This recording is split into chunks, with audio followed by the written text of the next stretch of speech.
श्रीराम. प्रसिद्ध ब्रिटिश लेखक Jeffrey Archer यांच्या जस्ट गुड फ्रेंड्स या कथेचा स्वैर अनुवाद. जस्ट गुड फ्रेंड्स, निखळ मैत्री. ही आहे इंग्लंडमधली माझी आणि रॉजरची कहाणी. किलकिला डोळ्यांनी आजूबाजूला पाहिलं तर बेडरूमच्या पडद्यामागे साधारण उजाडत होतं आणि शेजारी उघडा बंब रॉजर अजूनही घोरत पडलेला होता. माझ्यासारखा व्यायाम केला, डाएटवरती कंट्रोल ठेवलं तर त्याची ढेरी कमी होईल हे त्याला सांगून सांगून थकले मी. पण व्यायामापेक्षा बिअरच त्याला जास्त पसंत होती. मग ढेरी वाढणार नाही तर काय होणार.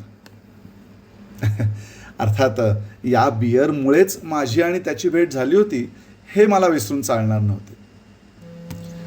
मी ज्या बारमध्ये असे त्या जिन अँड टॉनिक बारमध्ये त्याचं नेहमीच येणं असायचं. दिसायला चार चौघांसारखाच, पण कमालीचा साधा आणि सरळ. काउंटरजवळच्या माझ्या ठरलेल्या जागेवरून मी त्याच्याकडे एकटक बघत राहत असे. माझा जीवच चढला होता त्याच्यात. एकतर्फीच. त्यानं कधी मान वर करून सुद्धा माझ्याकडे पाहिलं नाही. पण मी आशा नव्हती सोडली कधीच. पण मग त्याच्या आयुष्यात ती नटमोगरी, फेक, खोटा फरकोट घालणारी एलिझाबेथ आली. आमच्या बारमधलं एलिझाबेथबद्दलचं सगळ्यांचंच मत चार चौघात सांगण्यासारखं किंवा छापण्यासारखं नव्हतंच. आणि या प्रकरणाचा शेवट दुःखदच होणार याबद्दलही सगळ्यांचं एकमत होतं. 10 वेळा वाटलं मला की तिच्याबद्दल सगळं सगळं रॉजरला सांगून टाकावं. पण मला तिचा मत्सर वाटतो म्हणून मी चहाड्या करतीये असं तो म्हणणार याची मला खात्री होती. आणि माझा धीर नाही झाला हेच खरं. पण म्हणतात ना, मोजून 20 दिवसात त्यांचं लफडं संपलं. एक्झॅक्ट माहिती आहे मला, कारण मी प्रत्येक दिवस मोजत होते. आमच्याच बारमध्ये त्यांचं वाजलं. ती त्याला फडाफडा बोलली आणि ताड ताड निघून गेली. यावेळी मात्र मी मागे हटली नाही. जनाची मनाची सगळी लाज कोळून प्यायले आणि सरळ जाऊन त्याच्या टेबलवर शेजारच्या खुर्चीतच जाऊन बसले. त्याने क्षणभर बघितलं, काही बोलला नाही. पण उठून जा इथून, निघ असंही म्हणाला नाही. आणि मग जेव्हा मी त्याच्याकडे बघून माझ्या पापण्यांची दिलखेचकपणे उघडमीट केली तेव्हा मात्र त्याच्या ओठावर एक हलकं स्मित झळकलं. माझ्या गालावर त्याने हलकेच हात फिरवला. माझ्या तर काळजाचा ठोकाच चुकला.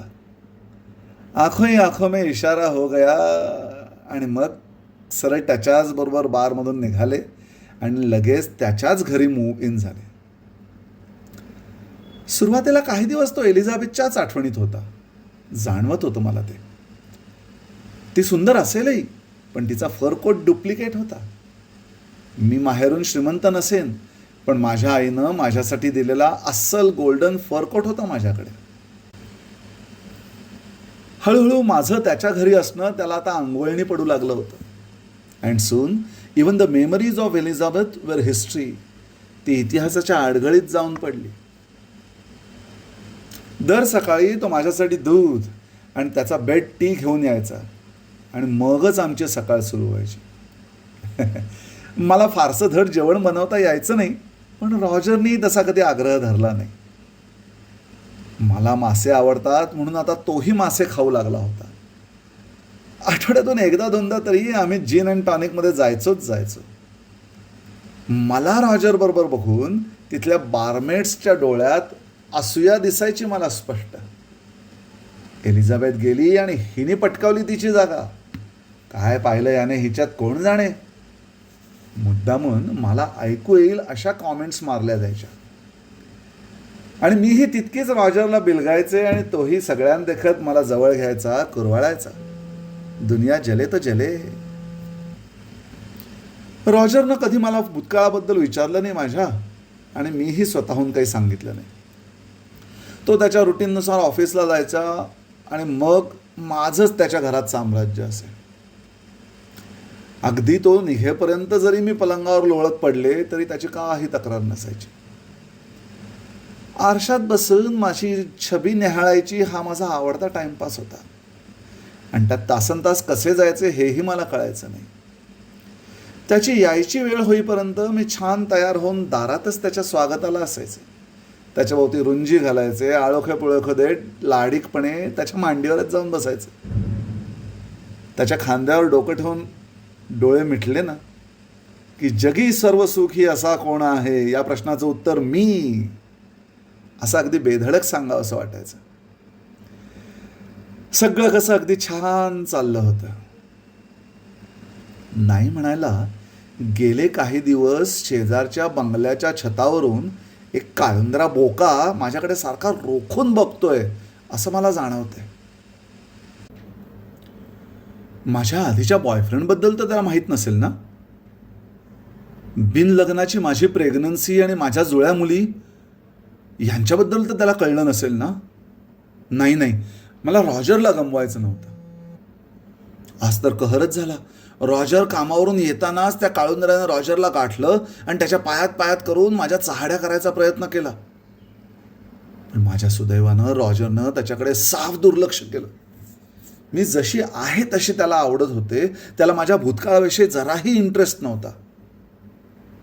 मला इतका आनंद झाला म्हणून सांगू. तो दार उघडून आत येताच मी त्याला सामोरे गेले. नेहमीप्रमाणे त्याने माझ्यासाठी बशीत दूध ओतलं. मी त्याच्याकडे रोखून पाहिलं. त्याच्या समोर टेबलावर पहिल्यांदा बसले तेव्हासारखी डोळ्यांची लाडीक उघडमीट केली. जिभेनं लपलपा दूध पिऊ लागले आणि माझी सोनेरी शेपूट फेंदारून मी त्याची लाडकी मनीमाऊ त्याच्याकडे एकटक बघत राहिले. आम्ही मांजरी फक्त रागवलो कीच शेपूट फेंदारतो असा एक सर्वत्र मोठा गैरसमज आहे बरं का. मी आणि Roger we are friends, just good friends. निखळ मैत्री आहे आमची. श्रीराम.